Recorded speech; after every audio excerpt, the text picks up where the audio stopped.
জুমাবারে খুতবার পূর্বে মসজিদে গোল হয়ে বসে গল্পগুজব করা এমনকি ধর্মীয় কথা বলা কি নিষিদ্ধ নাকি জায়েজ?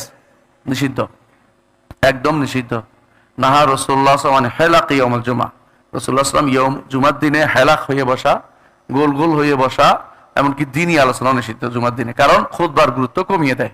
এই জন্য যারা বয়ান করে এটা শরীয়ত নিষিদ্ধ কাজ।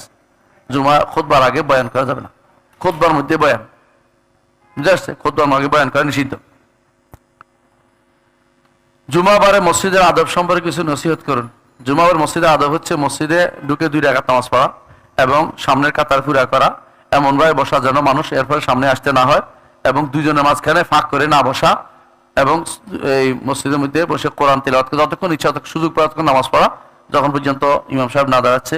আর যখন দেখবেন যে পড়তে ইচ্ছা হচ্ছে না বা খারাপ লাগে, কষ্ট লাগতেছে, কোরআন তিলাওয়াত করা এবং কোন রকমের আজে বাজে জিনিসে লিপ্ত না হওয়া, কোনো অর্থাৎ কারোর সাথে গল্প গুজে লিপ্ত না হওয়া, হ্যাঁ, এবং কোনো এমন কোনো কাজ না করা যা হালাকা বুঝায়, এমন কোনো কাজ না করা।